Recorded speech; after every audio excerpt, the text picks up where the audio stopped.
ವಚನ ಸತ್ಯ ವಚನ, ಭೂಮಿಗೆ ಬಂದ ವಚನ.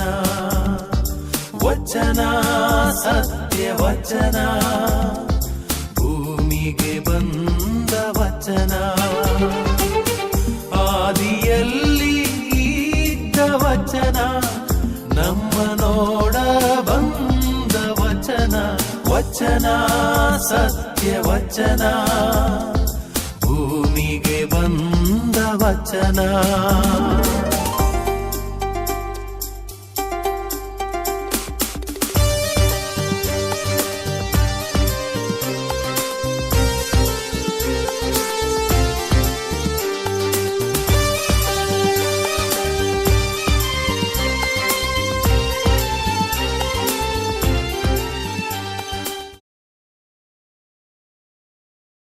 ಪ್ರಿಯರೇ, ವಚನಾಮೃತ ಕಾರ್ಯಕ್ರಮಕ್ಕೆ ನಿಮ್ಮೆಲ್ಲರನ್ನು ಸ್ವಾಗತಿಸುತ್ತೇನೆ.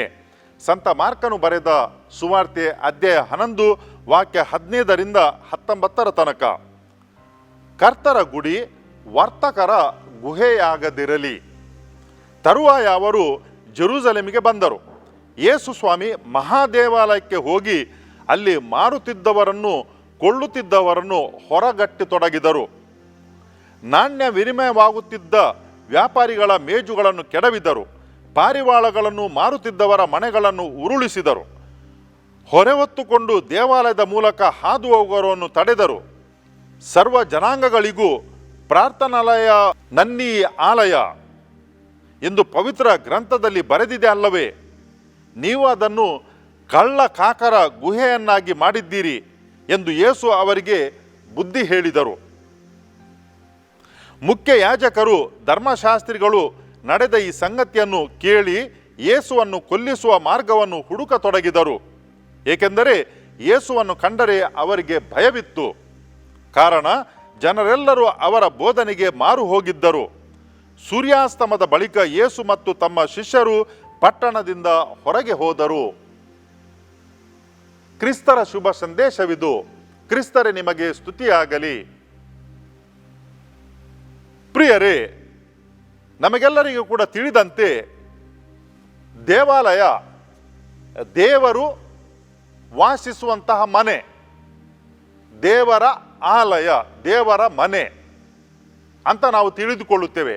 ಅದಕ್ಕಾಗಿ ನಾವು ಏನು ಮಾಡ್ತೇವೆ ಅಂತ ಹೇಳಿದರೆ, ನಮ್ಮ ಮನೆಯಲ್ಲಿ ದೇವರ ಫೋಟೋ ಇದ್ದರೆ ಅಥವಾ ಎಲ್ಲಿಯಾದರೂ ವಿಗ್ರಹ ಇದ್ದರೆ ಕೂಡ ನಾವು ಮನೆಯಲ್ಲಿ ಪ್ರಾರ್ಥನೆ ಮಾಡಿದರೂ ಸಹ ನಾವು ದೇವಾಲಯಕ್ಕೆ ಹೋಗಿ ದೇವರಿಗೆ ಪ್ರಾರ್ಥನೆ ಸಲ್ಲಿಸಲಿಕ್ಕೆ ಇಚ್ಛೆ ಪಡುತ್ತೇವೆ. ಮನೆಯಲ್ಲಿ ಮಾಡಿದಂಥ ಪ್ರಾರ್ಥನೆಗಿಂತ ದೇವಾಲಯದಲ್ಲಿ ಪ್ರಾರ್ಥನೆ ಮಾಡಲಿಕ್ಕೆ ನಾವು ಇಚ್ಛೆ ಪಡುತ್ತೇವೆ. ಯಾಕಂತ ಹೇಳಿದರೆ ಅಲ್ಲಿ ಎಲ್ಲರೂ ಕೂಡ ಭಕ್ತಾದಿಗಳು ಸೇರಿಕೊಂಡು ದೇವರನ್ನು ನಾವು ಆರಾಧಿಸುವುದು, ದೇವರಿಗೆ ಸ್ತುತಿ ಸ್ತೋತ್ರವನ್ನು ಸಲ್ಲಿಸುವುದು ಇದು ದೊಡ್ಡ ಪ್ರಾರ್ಥನೆ ಅಂತ ನಮ್ಮ ನಂಬಿಕೆ. ಪ್ರತಿಯೊಂದು ಧರ್ಮದಲ್ಲಿ ಕೂಡ ಅದನ್ನು ನಾವು ನೋಡುತ್ತೇವೆ. ಜನರೆಲ್ಲರೂ ಕೂಡ ತಮ್ಮ ತಮ್ಮ ಮನೆಗಳಲ್ಲಿ ಪ್ರಾರ್ಥನೆ ಮಾಡುತ್ತಾರೆ. ಆದರೆ ವಾರಕ್ಕೆ ಒಂದು ಸಲ ಅಥವಾ ಕೆಲವೊಂದು ದಿವಸ ನಾವು ದೇವಾಲಯಕ್ಕೆ ಹೋಗಿ ಪ್ರಾರ್ಥನೆ ಸಲ್ಲಿಸುತ್ತೇವೆ. ಅದೇ ಪ್ರಕಾರ ಯಹೂದಿಗಳಿಗೆ ಪ್ರಪಂಚದಲ್ಲಿ ಒಂದೇ ಒಂದು ದೇವಾಲಯ. ಯಾಕೆ ಒಂದೇ ಒಂದು ದೇವಾಲಯ ಅಂತ ಹೇಳಿದರೆ, ದೇವರು ಒಬ್ಬರು. ಅದಕ್ಕಾಗಿ ಆ ಒಂದು ದೇವರಿಗೆ ಒಂದೇ ದೇವಾಲಯ ಇರಬೇಕು. ಪ್ರಾರ್ಥನಾ ಮಂದಿರಗಳು ಇದ್ದವು ಅವರಿಗೆ, ಆದರೆ ದೇವಾಲಯ ಮಾತ್ರ ಒಂದೇ. ಅದಕ್ಕಾಗಿ ಪ್ರಪಂಚದಲ್ಲಿ ಎಲ್ಲಿ ಇದ್ದರೂ ಕೂಡ ವರ್ಷಕ್ಕೆ ಒಂದು ಸಲ ಬಂದು ಅವರು ದೇವಾಲಯದಲ್ಲಿ ಪ್ರಾರ್ಥನೆಯನ್ನು ಸಲ್ಲಿಸುತ್ತಿದ್ದರು, ಬಂದೇ ಬರುತ್ತಿದ್ದರು. ಯೇಸು ಸ್ವಾಮಿ ಕೂಡ ದೇವಾಲಯಕ್ಕೆ ಅದೇ ಪ್ರಕಾರ ಹೋಗುತ್ತಿದ್ದರು. ನಾವು ನೋಡ್ತೇವೆ ಅವರ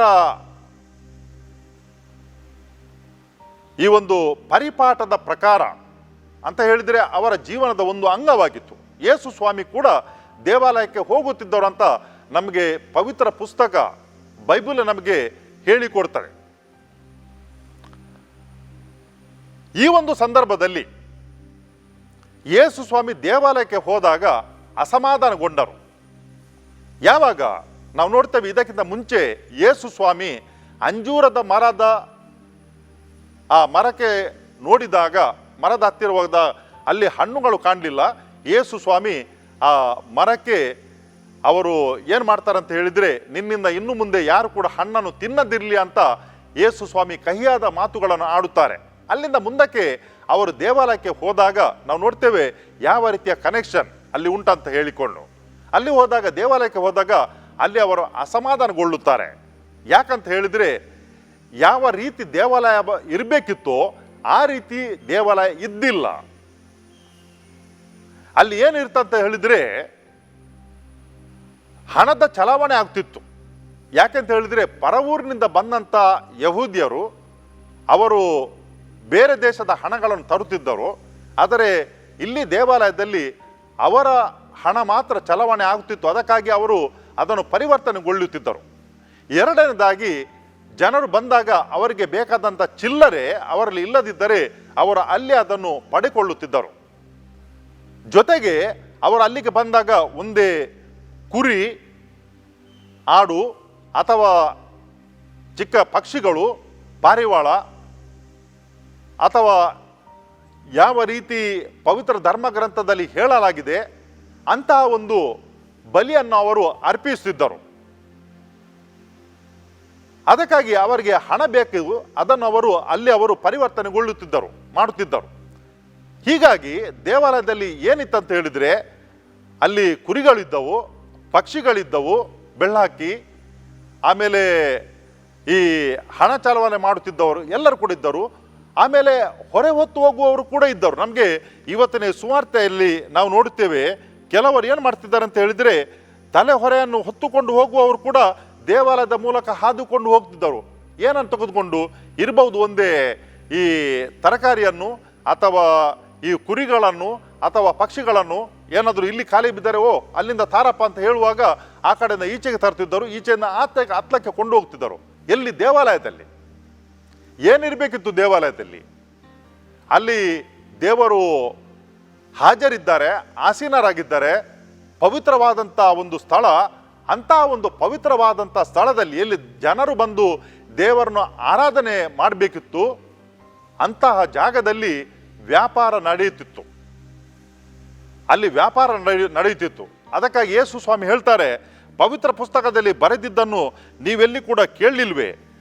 ಪ್ರಾರ್ಥನಾಲಯ, ಸರ್ವ ಜನಾಂಗಗಳಿಗೂ ಪ್ರಾರ್ಥನಾಲಯ, ನನ್ನಿ ಆಲಯ, ಸರ್ವ ಜನಾಂಗಗಳಿಗೂ ಪ್ರಾರ್ಥನಾಲಯ ಅಂದರೆ ದೇವಾಲಯ, ನನ್ನಿ ಆಲಯ ಅಂತ ಪವಿತ್ರ ಧರ್ಮಗ್ರಂಥದಲ್ಲಿ ಬರೆದಿದ್ದನ್ನು ನೀವು ನೋಡ್ಲಿಲ್ವೇ ಅಂತ ಕೇಳ್ತಾರೆ. ಈ ದೇವಾಲಯ ಅಂತ ಹೇಳಿದರೆ ಎಲ್ಲ ಜನರಿಗೆ ಬಂದು ಪ್ರಾರ್ಥನೆ ಮಾಡುವಂಥ ಸ್ಥಳ, ಆಲಯ. ಆದರೆ ಏನಾಗಿದೆ ಅಂತ ಹೇಳಿದರೆ ಮಾರ್ಕೆಟ್ ಆಗಿದೆ, ಸಂತೆಯಾಗಿದೆ. ಯಾಕಂತ ಹೇಳಿದರೆ ಜನರು ಬೇರೆ ಬೇರೆ ಕಡೆಯಿಂದ ಬರ್ತಾರೆ. ಕೆಲವರೇನು ವಸ್ತುಗಳನ್ನು ತರುತ್ತಾರೆ ಬಲಿ ನೀಡಲಿಕ್ಕೆ ಅಥವಾ ಅರ್ಪಣೆ ಮಾಡಲಿಕ್ಕೆ, ಇನ್ನಿತರರು ಹಣ ತಗೊಂಡು ಬರ್ತಾರೆ, ಇಲ್ಲಿ ಬಂದು ಅದನ್ನು ಖರೀದಿ ಮಾಡ್ತಾರೆ. ಅದು ಎಲ್ಲಿ ಖರೀದಿ ಆಗ್ತದೆ ಅಂತ ಹೇಳಿದರೆ ದೇವಾಲಯದಲ್ಲಿ. ಕೆಲವರ ಮನಸ್ಸಿನಲ್ಲಿ ಒಂದು ಯೋಚನೆ ಉಂಟು, ಎಲ್ಲಿ ದೇವಾಲಯಕ್ಕೆ ತಾಗಿಕೊಂಡು ಅಂಗಡಿ ಉಂಟು ಅಥವಾ ದೇವಾಲಯದ ಹತ್ತಿರಕ್ಕೆ ಏನಾದರೂ ಮಾರಲಿಕ್ಕೆ ಹಿಡಿದಾರಾದರೆ ಅದು ತುಂಬ ಪವಿತ್ರ ಅಂತ ಎಂಬ ಭಾವನೆ ಉಂಟು. ಈ ಪ್ರಪಂಚದಲ್ಲಿ ಏನು ಉಂಟೋ ಅದೆಲ್ಲವೂ ಕೂಡ ದೇವರು ಕೊಟ್ಟದ್ದು. ಅದು ಹತ್ತಿರಕ್ಕಿರಲಿ ದೂರಕ್ಕಿರಲಿ ಎಲ್ಲವೂ ಕೂಡ ಅದು ದೇವರು ನೀಡಿದಂಥದ್ದು. ಏನಿರಬೇಕಂತ ಹೇಳಿದ್ರೆ ಶುದ್ಧ ಮನಸ್ಸಿರಬೇಕು. ನಾವು ಎಲ್ಲಿಂದ ಅದನ್ನು ಪಡೆದುಕೊಂಡಿದ್ದೇವೆ ಅದು ಮುಖ್ಯ ಅಲ್ಲ. ಇರಬಹುದು ದೇವಾಲಯದ ಹತ್ತಿರ, ದೇವಾಲಯದ ದ್ವಾರದ ಹತ್ತಿರ ಅಥವಾ ಮನೆಯಿಂದ ತಂದದ್ದು, ಎಲ್ಲಿಂದ ಕೂಡ ತಂದಿದ್ದಿರಬಹುದು. ಆದರೆ ನಾವು ಕೊಡುವವರು ನಮ್ಮ ಮನಸ್ಸು ಶುದ್ಧ ಇದ್ದರೆ ಅದು ಎಲ್ಲಿಂದ ಕೂಡ ತಂದದ್ದು ಆಗ್ತದೆ. ಆದರೆ ಕೆಲವರ ಮನಸ್ಸಿನಲ್ಲಿ ಇದು ಉಂಟು, ಏನಂತ ಹೇಳಿದರೆ ದೇವಾಲಯದಲ್ಲಿ ಅದು ಸಿಕ್ಕಿದರೆ ಖರೀದಿ ಮಾಡಿದರೆ ಅದು ದೇವರಿಗೆ ಜಾಸ್ತಿ ಮೆಚ್ಚುಗೆ ಆಗ್ತದಂತ ಹೇಳಿಕೊಂಡು ಅದಕ್ಕಾಗಿ ಏನು ಮಾಡ್ತಾರೆ ಅಂತ ಹೇಳಿದರೆ ಕೆಲವರು ದೇವಾಲಯದ ಹತ್ತಿರಗಿರುವಂಥ ಅಂಗಡಿಗಳನ್ನೇ ಅವರು ಈ ಏಲಾಂನಲ್ಲಿ ಪಡ್ಕೊಳ್ತಾರೆ. ಜಾಸ್ತಿ ಏನಾಗ್ತದೆ, ಅಲ್ಲಿ ಹಣ ಆಗ್ತದೆ, ಜಾಸ್ತಿ ಸಂಪಾದನೆ ಆಗ್ತದೆ, ಜಾಸ್ತಿ ಲಾಭ ಆಗ್ತದೆ. ಅದಕ್ಕಾಗಿ ಹತ್ತಿರ ಇರುವಂಥ ಆ ಅಂಗಡಿಗಳಿಗೆ ಏಲಾಂನಲ್ಲಿ ಜಾಸ್ತಿ ಮಾರಾಟ ಆಗ್ತದೆ, ಹಣ ಜಾಸ್ತಿ ಬರ್ತದೆ. ಪ್ರಿಯರೇ, ಯೇಸು ಸ್ವಾಮಿ ಹೇಳಿದಂಥ ಒಂದು ಮಾತು ಉಂಟು. ಅದೇನಂತ ಹೇಳಿದರೆ ದೇವರು ಮತ್ತು ಧನ ಎರಡು ಕೂಡ ಒಟ್ಟೊಟ್ಟಿಗೆ ಹೋಗುವುದಿಲ್ಲ. ದೇವರು ಮತ್ತು ಧನ, ದ್ರವ್ಯ ಇದೆರಡು ಕೂಡ ಒಟ್ಟೊಟ್ಟಿಗೆ ಹೋಗಲ್ಲ. ನಾವು ಒಂದನ್ನೇ ದೇವರನ್ನು ಆಯ್ಕೆ ಮಾಡಿಕೊಳ್ಬೇಕು. ಇಲ್ಲದಿದ್ದರೆ ನಾವು ನಮ್ಮ ಧನ ಸಂಪತ್ತನ್ನು ಆಯ್ಕೆ ಮಾಡಿಕೊಳ್ಳುವಾಗ ದೇವರನ್ನು ನಾವು ಕಳೆದುಕೊಳ್ಳುತ್ತೇವೆ. ಈಗ ಏನಾಯಿತು, ಯೇಸು ಸ್ವಾಮಿ ಅವರೆಲ್ಲರನ್ನು ಕೂಡ ಹೊರಕ್ಕೆ ಓಡಿಸಿದರು. ಯಾಕಂತ ಹೇಳಿದರೆ ಯೇಸು ಸ್ವಾಮಿಗೆ ತಡೆದುಕೊಳ್ಳಿಕ್ಕೆ ಆಗಲಿಲ್ಲ. ಯಾವ ದೇವಾಲಯ ಪವಿತ್ರ ದೇವಾಲಯ ಆಗಬೇಕಿತ್ತೋ ಅಲ್ಲಿ ಮಾರಾಟ ನಡೀತದೆ, ಅಲ್ಲಿ ಲಾಭವನ್ನು ನೋಡುತ್ತಾರೆ. ಅದಕ್ಕಾಗಿ ಅವರೆಲ್ಲರನ್ನು ಕೂಡ ಯೇಸು ಸ್ವಾಮಿ ಅವರು ಹೊರಕ್ಕೆ ಕಳುಹಿಸಿದರು. ಮತ್ತು ಆಗ ಏನಾಗ್ತದೆ ಅಂತ ಹೇಳಿದರೆ ನೋಡಿ ಪ್ರಿಯರೇ, ಮುಖ್ಯ ಯಾಜಕರು ಧರ್ಮಶಾಸ್ತ್ರಿಗಳು ನಡೆದ ಈ ಸಂಗತಿಯನ್ನು ಕೇಳಿ ಯೇಸುವನ್ನು ಕೊಲ್ಲಿಸುವ ಮಾರ್ಗ ಹುಡುಕತೊಡಗಿದರು. ಅವರು ಬೋಧಕರಾಗಿದ್ದರು, ಯಾಜಕರಾಗಿದ್ದರು, ಧರ್ಮಶಾಸ್ತ್ರಿಗಳಾಗಿದ್ದರು. ಏನೆಲ್ಲ ದೇವಾಲಯದಲ್ಲಿ ಯೇಸು ಸ್ವಾಮಿ ಮಾಡಿದರೋ ಅದನ್ನು ಕಂಡು ಅವರು ತೀವ್ರ ಅಸಮಾಧಾನಗೊಂಡರು. ಅವರಿಗೆ ಸಿಟ್ಟು ಬಂದಿತು. ಮತ್ತು ಎಷ್ಟು ಸಿಟ್ಟು ಬಂದಿತು ಅಂತ ಹೇಳಿದರೆ ಯೇಸು ಸ್ವಾಮಿಯನ್ನು ಕೊಲ್ಲುವಂಥ ಒಂದು ಯೋಜನೆಯನ್ನು ಕೂಡ ಮಾಡಿದರು. ಯಾರದು? ಧರ್ಮಶಾಸ್ತ್ರಿಗಳು, ಬೋಧಕರು ಮತ್ತು ಮುಖ್ಯ ಯಾಜಕರು. ನಾವೊಂದು ಪ್ರಶ್ನೆಯನ್ನು ಕೇಳ್ಬೋದು, ಯಾಕಾಗಿ ಈ ವರ್ಗದ ಜನರು ಸಂತೋಷ ಪಡಬೇಕಾದವರು ದೇವಾಲಯವನ್ನು ಸ್ವಚ್ಛಗೊಳಿಸುವಾಗ ಅವರು ಸಂತೋಷ ಪಡಬೇಕಿತ್ತು, ಅದರ ಬದಲಾಗಿ ಯಾಕಾಗಿ ಅವರು ಸಿಟ್ಟುಗೊಂಡರು? ಯಾಕಾಗಿ ಯೇಸು ಸ್ವಾಮಿಯನ್ನು ಅವರನ್ನು ಕೊಲೆ ಮಾಡಲಿಕ್ಕೆ ಅವರು ಆಲೋಚಿಸಿದರು? ಅದರ ಅರ್ಥ ಇಷ್ಟೇ ಪ್ರಿಯರೇ, ಯಾವಾಗ ತಮಗೆ ಬರುತ್ತಿದ್ದ ಲಾಭ ಅದು ನಿಲ್ಲುತ್ತದೋ ಎಂಬ ಭಯ ಅವರಿಗೆ ಬಂದಿತು, ಆಗ ಯಾರು ಅದಕ್ಕೆ ಕಾರಣರಾದರು ಅವರನ್ನು ಕೊಲೆ ಮಾಡಲಿಕ್ಕೆ ಅವರು ಸಂಚು ಹೂಡತೊಡಗಿದರು. ನಾವು ನೋಡುತ್ತೇವೆ, ದೇವಾಲಯದ ಹತ್ತಿರದಲ್ಲಿರುವಂತಹ ಈ ಅಂಗಡಿಗಳು ಅಥವಾ ವ್ಯಾಪಾರ ವಹಿವಾಟು, ಅದರಿಂದ ಪಾಲು ಯಾರಿಗೆ ಬರ್ತಿದ್ದಂತ ಹೇಳಿದರೆ ಮುಖ್ಯ ಯಾಜಕರಿಗೆ, ಬೋಧಕರಿಗೆ ಮತ್ತು ಧರ್ಮಶಾಸ್ತ್ರಿಗಳಿಗೆ ಅದರಲ್ಲಿ ಪಾಲು ಇತ್ತು. ಇಲ್ಲದಿದ್ದರೆ ಯಾಕಾಗಿ ಅವರು ಸಿಟ್ಟುಕೊಳ್ಬೇಕಿತ್ತು? ದೇವಾಲಯಕ್ಕೆ ಬರುವಂಥ ಆದಾಯ ತಪ್ಪಿ ಹೋಗ್ತದೆ ಎಂಬ ಭಯ ಅವರಿಗೆ ಬಂದಿತು. ನಾವು ನೋಡ್ತೇವೆ, ಒಂದು ಕಡೆಯಲ್ಲಿ ದೇವಾಲಯದಲ್ಲಿ ಪೂಜೆಯನ್ನು, ಬಲಿಯನ್ನು ಅರ್ಪಿಸುವಂಥವರು ಅವರು ಆಯ್ಕೆ ಮಾಡಲ್ಪಟ್ಟವರು, ನೇಮಕ ಮಾಡಲ್ಪಟ್ಟವರು. ಇನ್ನೊಂದು ಕಡೆಯಲ್ಲಿ ಪರೋಕ್ಷವಾಗಿ ಅವರೇ ಆ ದೇವಾಲಯದಲ್ಲಿ ವ್ಯಾಪಾರವನ್ನು, ಲಾಭವನ್ನು ಸಂತೆಯನ್ನಾಗಿ ಮಾಡಿಬಿಟ್ಟಿದ್ದರು. ಯಾವ ರೀತಿ ನೋಡಿ ಯೇಸು ಸ್ವಾಮಿ ಹೇಳ್ತಾರೆ ನಮಗೆ, ಧನ ಮತ್ತು ದ್ರವ್ಯ ಹಾಗೂ ದೇವರು ಒಟ್ಟೊಟ್ಟಿಗೆ ಹೋಗಲ್ಲ. ಒಂದೇ ಕಡೆಯಲ್ಲಿ ಎರಡು ಕೂಡ ಇರಲಿಕ್ಕೆ ಸಾಧ್ಯ ಇಲ್ಲ. ಆದರೆ ಈ ಧರ್ಮ ಬೋಧಕರು ಏನು ಮಾಡ್ತಿದ್ದರು, ಯಾಜಕರು ಏನು ಮಾಡ್ತಿದ್ದಾರೆ ಅಂತ ಹೇಳಿದ್ರೆ ಎರಡನ್ನು ಕೂಡ ಒಟ್ಟೊಟ್ಟಿಗೆ ಇಟ್ಟು ಬಿಟ್ಟಿದ್ದರು. ಅವರಿಗೆ ಒಟ್ಟಾಗಿ ಲಾಭ ಬರಬೇಕಿತ್ತು, ಆ ಲಾಭ ಅವರಿಗೆ ಬರ್ತಾ ಇತ್ತು. ಈ ಒಂದು ಘಟನೆಯಿಂದ ಅವರಿಗೆ ತಿಳಿಯಿತು, ಇನ್ನು ಮುಂದಕ್ಕೆ ತಮಗೆ ಲಾಭ ಬರುವುದಿಲ್ಲ, ತಪ್ಪಿ ಹೋಗ್ತದೆ, ಆದಾಯ ಬರುವುದಿಲ್ಲ ಅಂತ ಹೇಳಿಕೊಂಡು ಸಿಟ್ಟುಗೊಂಡರು. ಅದಕ್ಕಾಗಿ ಅವರೇನು ಮಾಡ್ತಾರೆ ಅಂತ ಹೇಳಿದ್ರೆ ಯೇಸು ಸ್ವಾಮಿಯ ಮೇಲೆ ಸಿಟ್ಟುಗೊಂಡು ಇವರನ್ನು ಯಾವ ರೀತಿಯಲ್ಲಿ ಮುಗಿಸಿ ಬಿಡುವುದು. ನಾವು ನೋಡ್ತೇವೆ, ಈ ಘಟನೆ ಆದಮೇಲೆ ಜಾಸ್ತಿ ದಿನ ಹೋಗಲಿಲ್ಲ, ಯೇಸು ಸ್ವಾಮಿಯ ಮೇಲೆ ಸುಳ್ಳು ಆರೋಪವನ್ನು ಹೊರಿಸಿ ಅವರನ್ನು ಸಿಲುಬೆಗೆ ಏರಿಸಿದರು.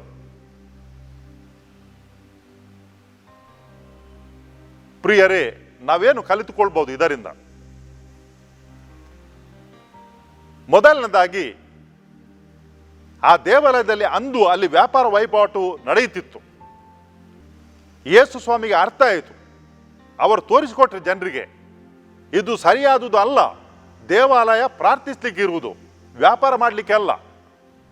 ಅದು ಕೂಡ ಆ ವ್ಯಾಪಾರ ನ್ಯಾಯಸಮ್ಮತ ವ್ಯಾಪಾರ ಖಂಡಿತವಾಗಿ ಆಗಿರಲಿಲ್ಲ. ಯಾಕೆಂತ ಹೇಳಿದರೆ ಕೆಲವು ಸಾರಿ ಹೀಗೆ ಆಗುವುದುಂಟು. ಏನಂತ ಹೇಳಿದರೆ ಜನರ ನಂಬಿಕೆ ದೇವಾಲಯದ ಹತ್ತಿರ ಇರುವಾಗ ತುಂಬ ಪವಿತ್ರ, ಅದಕ್ಕಾಗಿ ಜಾಸ್ತಿ ಹಣ. ದೇವಾಲಯದ ಒಳಗೇನೆ ಅದು ಪಡೆದುಕೊಂಡರೂ ಕೂಡ ಇನ್ನೂ ಕೂಡ ಜಾಸ್ತಿ ಅದರಲ್ಲಿ ಭಕ್ತಿ ಉಂಟು, ದೇವರಿಗೆ ಮೆಚ್ಚುಗೆ ಆಗ್ತದೆ, ಪವಿತ್ರ, ಅದಕ್ಕಾಗಿ ಇನ್ನೂ ಕೂಡ ಜಾಸ್ತಿ ಹಣ. ಯಾವ ರೀತಿಯಲ್ಲಿ ವ್ಯಾಪಾರ ನಡೀತದೆ ನೋಡಿ. ನನಗೆ ತಿಳಿದಿದ್ದ ಒಂದು ದೇವಾಲಯ ಉಂಟು. ಆ ದೇವಾಲಯದ ಹತ್ತಿರ ಅಂಗಡಿಗಳನ್ನು ಕಟ್ಟುವಾಗ ಅಲ್ಲಿಯ ಕೆಲವು ಮುಖ್ಯಸ್ಥರು ಅವರು ಹಣವನ್ನು ಹೂಡಿಕೆ ಮಾಡಿದರು. ಯಾಕಂತ ಹೇಳಿದರೆ ಈ ಕಟ್ಟಡ ಕಟ್ಟುವುದರಿಂದ ದೇವಾಲಯಕ್ಕೆ ಆದಾಯ ಬರ್ತದೆ, ಅದಕ್ಕಾಗಿ ಕಟ್ಟಡ ಒಂದು ಬೇಕು ನಮಗೆ, ಅಂಗಡಿಗಳು. ಆಮೇಲೆ ಅದಕ್ಕೆ ಹಣ ಬೇಕು, ಅದಕ್ಕಾಗಿ ಅವರು ಮುಂದೆ ಬಂದರು ಹಣವನ್ನು ನೀಡಲಿಕ್ಕೆ. ಏನಾಯಿತು, ಕಟ್ಟಡ ಏನು ಪೂರ್ಣವಾಯಿತು, ಅಂಗಡಿಗಳು ಸಿದ್ಧವಾದವು. ಆಗ ಅದನ್ನು ಏಲಂನಲ್ಲಿ ಇತರರಿಗೆ ನೀಡುವಾಗ ಅದರಲ್ಲಿ ಮೊದಲು ಪಡ್ಕೊಂಡಂಥ ವ್ಯಕ್ತಿಗಳು ಯಾರಂತ ಹೇಳಿದ್ರೆ ಹಣವನ್ನು ಯಾರು ಹೂಡಿದ್ದರೋ ಅವರು. ಆ ಅಂಗಡಿಗಳ ಈ ಬಾಡಿಗೆ ಎಷ್ಟಂತ ಅವರು ನಿರ್ಧಾರಪಡಿಸಿದರು. ಅವರೇ ಅದನ್ನು ಪಡ್ಕೊಂಡರು, ಹಣ ಹೂಡಿಕೆ ಮಾಡಿದರು. ಆದರೆ ಅಂಗಡಿಗಳನ್ನು ಕೇವಲ ತುಚ್ಛ ಈ ಬಾಡಿಗೆಗೆ ಅವರು ಪಡ್ಕೊಂಡರು. ಎಂದೂ ಕೂಡ ಅದನ್ನು ಏರಿಸಲಿಕ್ಕೆ ಬಿಡಲಿಲ್ಲ. ಒಂದು ರೀತಿಯಲ್ಲಿ ದೇವಾಲಯಕ್ಕೆ ಆದಾಯ ಬರಲಿ ಅಂತ ಕಟ್ಟಡವನ್ನು ಹಾಕಿದ್ದರು. ಕಟ್ಟಡ ಕಟ್ಟಿ ಆದ ಮೇಲೆ ದೇವಾಲಯಕ್ಕೆ ಯಾವ ಆದಾಯ ಬರಬೇಕಿತ್ತೋ ಅದು ಬರಲಿಲ್ಲ. ಯಾಕಂತ ಹೇಳಿದರೆ ಅದರಲ್ಲಿ ಯಾರ ಕೈ ಇತ್ತು ಅಂತ ಹೇಳಿದರೆ, ಯಾರು ಹಣವನ್ನು ಹಾಕಿದ್ದರೋ ಅವರ ಕೈ ಇತ್ತು. ಕಟ್ಟಡ ಕಟ್ಟಿಸಿದರು, ಲಾಭವನ್ನು ಅವರು ಪಡೆದುಕೊಂಡರು, ದೇವಾಲಯಕ್ಕೆ ಸ್ವಲ್ಪ ಕೊಟ್ಟಿದ್ದರು. ಇಂಥ ಒಂದು ಘಟನೆಗಳು ಬೇಕಾದಷ್ಟಿವೆ ಪ್ರಿಯರೇ, ಬೇಕಾದಷ್ಟಿವೆ. ದೇವರ ಹೆಸರಿನಲ್ಲಿ ಹಣ ಮಾಡುವಂಥ ಘಟನೆಗಳು ಬೇಕಾದಷ್ಟಿವೆ. ನಾವು ಏನು ಮಾಡ್ತೇವೆ ಅಂತ ಹೇಳಿದರೆ, ನಮ್ಮನ್ನು ನಾವು ದೇವರಿಗೆ ಅರ್ಪಿಸುವುದರ ಬದಲಿಗೆ ನಮ್ಮ ಸ್ವಾರ್ಥಕ್ಕಾಗಿ ದೇವರನ್ನು ನಾವು ಉಪಯೋಗ ಮಾಡೋದು. ಬೇರೆ ಬೇರೆ ರೀತಿಯಲ್ಲಿ, ಬೇರೆ ಬೇರೆ ವಿಧಾನಗಳಲ್ಲಿ. ಇದರಿಂದ ಏನಾಗ್ತದೆ ಅಂತ ಹೇಳಿದರೆ, ನಾವು ಹೊರಗೆ ಓರ್ವ ವ್ಯಕ್ತಿ, ಒಳಗೆ ಇನ್ನೋರ್ವ ವ್ಯಕ್ತಿಯಾಗಿ ಬಿಡುತ್ತೇವೆ. ಇಂಥದ್ದನ್ನು ದೇವರು ಯಾವಾಗ ಕೂಡ ಅದನ್ನು ಇಷ್ಟಪಡುವುದಿಲ್ಲ. ಹೊರಗೆ ತೋರ್ಪಡಿಕೆಗೆ ಇದ್ದೇವೆ, ಅದೇ ಪ್ರಕಾರ ನಮ್ಮ ಮನಸ್ಸು, ನಮ್ಮ ಹೃದಯ ಶುದ್ಧವಾಗಿರಬೇಕು. ಆಗ ಮಾತ್ರ ನಾವು ದೇವರಿಗೆ ಇಷ್ಟ ಆಗುವಂಥ ವ್ಯಕ್ತಿಗಳಾಗುತ್ತೇವೆ. ಯೇಸು ಸ್ವಾಮಿ ನಮ್ಮೆಲ್ಲರನ್ನೂ ಕೂಡ ಅವರು ಕರೆದಿದ್ದಾರೆ ಅವರ ಸಾಮ್ರಾಜ್ಯಕ್ಕೆ. ನಮ್ಮನ್ನವರು ಪವಿತ್ರ ದೇವಾಲಯನಾಗಿ ಮಾಡಿದ್ದಾರೆ. ದೇವರು ಎಲ್ಲಿ ವಾಸಿಸ್ತಾರೆ? ದೇವರ ಆ ಒಂದು ಸನ್ನಿಧಿ, ದೇವರ ಹಾಜರಾತಿ ದೇವಾಲಯದಲ್ಲಿ ನಾವೆಲ್ಲರೂ ಕೂಡ ಅನುಭವಿಸ್ತೇವೆ. ಆದರೆ ನಾವು ಪ್ರತಿಯೊಬ್ಬರು ವಿಶ್ವಾಸಿಗಳು, ಯೇಸು ಸ್ವಾಮಿಯಲ್ಲಿ ನಂಬಿಕೆ ನೀಡುವಂಥ ವ್ಯಕ್ತಿಗಳು, ನಾವು ನಿಜವಾದ ಜೀವಂತ ದೇವಾಲಯ. ಯಾಕಂತ ಹೇಳಿದರೆ ದೇವರು ಕಲ್ಲಿನಿಂದ ಮಣ್ಣಿನಿಂದ ಮಾಡಿದಂಥ ದೇವಾಲಯಕ್ಕಿಂತ ಜಾಸ್ತಿಯಾಗಿ ನಮ್ಮ ಹೃದಯದಲ್ಲಿ ವಾಸಿಸ್ತಾರೆ. ಅದಕ್ಕಾಗಿ ನಮ್ಮ ಹೃದಯ, ನಮ್ಮ ಮನಸ್ಸು ಜೀವಂತ ದೇವಾಲಯ. ದೇವಾಲಯದಲ್ಲಿ ವ್ಯಾಪಾರ ವಹಿವಾಟು ನಡೆಯುತ್ತಿತ್ತು, ಯೇಸು ಸ್ವಾಮಿ ಅದನ್ನು ಶುದ್ಧ ಮಾಡಿದರು. ಇವತ್ತು ನಾವು ನಮ್ಮ ಹೃದಯ ಮತ್ತು ಮನಸ್ಸಿನಲ್ಲಿ ಯಾವ ರೀತಿಯ ವ್ಯಾಪಾರ ವಹಿವಾಟು ನಡೆಯುತ್ತದೆ? ದೇವರಿಗೆ ಇಷ್ಟ ಅಲ್ಲದ್ದು ಏನು ನಮ್ಮಲ್ಲಿ ಉಂಟಂತ ನಾವು ನೋಡಬೇಕು. ನಮ್ಮಲ್ಲಿ ಒಂದು ವೇಳೆ ಕೆಟ್ಟ ಗುಣಗಳಿದ್ದರೆ, ಇತರರ ಬಗ್ಗೆ ಚಾಡಿ ಹೇಳುವಂಥ ನಮ್ಮ ಮಾತುಗಳಿದ್ದರೆ, ಇತರರ ಬಗ್ಗೆ ಕೆಟ್ಟದನ್ನು ಮಾತನಾಡುವಂಥ ನಮಗೆ ಚಾಳಿ ಇದ್ದರೆ, ಪ್ರಿಯರೇ, ನಮ್ಮ ಜೀವನದಲ್ಲಿ ನಮ್ಮ ಜೀವನ ಎಂಬ ದೇವಾಲಯ ಅದು ವ್ಯಾಪಾರ ವಹಿವಾಟು ನಡೆಯುವಂಥ ದೇವಾಲಯಕ್ಕಿಂತ ಕಡೆಯಾಗಿದೆ. ನಮ್ಮ ಹೃದಯ ಮತ್ತು ಮನಸ್ಸಿನಲ್ಲಿ ಅಸೂಯೆ ಇದ್ದರೆ, ನಮ್ಮ ಹೃದಯ ಮತ್ತು ಮನಸ್ಸಿನಲ್ಲಿ ದ್ವೇಷ ಇದ್ದರೆ, ಸಿಟ್ಟು ಇದ್ದರೆ, ಕುತಂತ್ರಗಳಿದ್ದರೆ, ನಾವು ಅದನ್ನು ಹೊರಕ್ಕೆ ತೆಗೆದು ಬೀಸಾಡಬೇಕು. ಯಾಕಂತ ಹೇಳಿದರೆ ಇಂಥದ್ದು ನಮ್ಮ ಒಳಗಿದ್ದರೆ ದೇವರು ಅಲ್ಲಿ ವಾಸಿಸುವುದಿಲ್ಲ. ಯಾವ ರೀತಿ ವ್ಯಾಪಾರ ವಹಿವಾಟು ನಡೆಯುವಂಥ ದೇವಾಲಯದಲ್ಲಿ ದೇವರ ಹಾಜರಾತಿ ಇರುವುದಿಲ್ಲೆಂದು ಯೇಸು ಸ್ವಾಮಿ ತೋರಿಸಿಕೊಟ್ಟರೋ, ಅದೇ ಪ್ರಕಾರ ನಮ್ಮ ಜೀವನದಲ್ಲಿ ಇಂಥ ಕೆಟ್ಟತನ ಇದ್ದರೆ, ಸುಳ್ಳು ಹೇಳುವಂಥ ಚಾಳಿ ಇದ್ದರೆ, ಇತರ ಬಗ್ಗೆ ನೋಡಿ ಕೆಟ್ಟದನ್ನು ಯೋಚನೆ ಮಾಡುವಂಥ ಆಲೋಚನೆಗಳು ನಮ್ಮ ಮನಸ್ಸಿನಲ್ಲಿ ಬರುವುದಿದ್ದರೆ, ಯಾವಾಗ ಒಂದ್ಸಲ ಇಬ್ಬರನ್ನು ಅಥವಾ ಯಾವಾಗ ಒಂದ್ಸಲ ಇನ್ನೊಬ್ಬರನ್ನು ನಾವು ಕಾಲು ಎಳೆದು ಕೆಳಕ್ಕೆ ಹಾಕುವ ಎಂಬ ಒಂದು ಈ ಕುತಂತ್ರ ಬುದ್ಧಿಗಳಿದ್ದರೆ, ದೇವರು ನಮ್ಮೊಳಗೆ ವಾಸಿಸುವುದಿಲ್ಲ. ಆ ವ್ಯಾಪಾರ ಮಾಡುವವರನ್ನು ಯಾವ ರೀತಿ ಹೊರಗಟ್ಟಿಸಿದರೋ ಯೇಸು ಸ್ವಾಮಿ, ಅದೇ ರೀತಿ ನಾವು ಕೂಡ ನಮ್ಮ ಮನಸ್ಸಿನಲ್ಲಿ, ನಮ್ಮ ಹೃದಯದಲ್ಲಿ ಏನೆಲ್ಲ ಉಂಟೋ ಕೆಟ್ಟದ್ದು, ಅದನ್ನು ನಾವು ಇವತ್ತು ಕಿತ್ತು ಬೀಸಾಡಬೇಕು, ಬೇರು ಸಹಿತ. ಆಗ ನಮ್ಮ ಹೃದಯ, ನಮ್ಮ ಮನಸ್ಸು ಅದು ಶುಚಿಯಾಗ್ತದೆ, ಶುದ್ಧಿ ಆಗ್ತದೆ, ಮತ್ತು ದೇವರು ಅಲ್ಲಿ ನೆಲೆಸುತ್ತಾರೆ. ದೇವರಿಗೆ ಮೆಚ್ಚುಗೆ ಆಗುವಂಥ ಮಕ್ಕಳಾಗುತ್ತೇವೆ ನಾವು. ಪ್ರಿಯರೇ, ಈ ಒಂದು ಸಂದೇಶ ಯೇಸು ಸ್ವಾಮಿ ಇವತ್ತು ನಮಗೆ ನೀಡುವಾಗ ನಾವು ಯೇಸು ಸ್ವಾಮಿಯಲ್ಲಿ, ಕರ್ತ ದೇವರಲ್ಲಿ ಪ್ರಾರ್ಥಿಸುವ. ದೇವರೇ, ನೀವು ನಮ್ಮಲ್ಲಿ ಸದಾ ನೆಲೆಸಿರಿ. ದೇವರೇ ನಮ್ಮಲ್ಲಿರುವಂಥ ಕೆಟ್ಟತನವನ್ನು ತೆಗೆದು ಹೊರಕ್ಕೆ ಬೀಸಾಡಬೇಕು ನಾವು ಪ್ರಿಯರೇ. ಅದಕ್ಕೆ ಬೇಕಾದಂತಹ ಆ ಒಂದು ತಿಳುವಳಿಕೆ ನಮಗೆ ಬೇಕು. ಅದನ್ನು ಇವತ್ತು ದೇವರ ಹತ್ರ ನಾವು ಕೇಳಿಕೊಳ್ಳುವ, ನಾವು ಪ್ರಯತ್ನ ಮಾಡುವ. ಎಲ್ಲಿಯ ತನಕ ಎಲ್ಲ ಕೆಟ್ಟ ಗುಣಗಳು ನಮ್ಮ ಒಳಗಿವೆ ಅಷ್ಟರ ತನಕ ದೇವರಲ್ಲಿ ನೆಲೆಸಲಿಕ್ಕೆ ಸಾಧ್ಯ ಇಲ್ಲ. ಅದಕ್ಕಾಗಿ ದೇವರಲ್ಲಿ ಪ್ರಾರ್ಥಿಸುವ, ನಮಗೆ ತಿಳಿದುಕೊಳ್ಳಲಿಕ್ಕೆ ಏನೆಲ್ಲ ಕೆಟ್ಟತನ ನಮ್ಮ ಒಳಗೆ ಉಂಟು ಮೊದಲನೇದಾಗಿ. ಎರಡನೇದಾಗಿ ಅದನ್ನು ಕಿತ್ತು ಹೊರಕ್ಕೆ ಬೀಸಾಡಲಿಕ್ಕೆ ಬೇಕಾದಂಥ ಧೈರ್ಯ ಬೇಕು ನಮಗೆ. ಯಾವಾಗ ಬೀಸಾಡಬೇಕು? ಸಾಯಂಕಾಲ, ನಾಳೆ, ನಾಡದ್ದು, ಆಮೇಲೆ ಅಲ್ಲ, ಈಗ ಮತ್ತು ಇವತ್ತು ಪ್ರಿಯರೇ.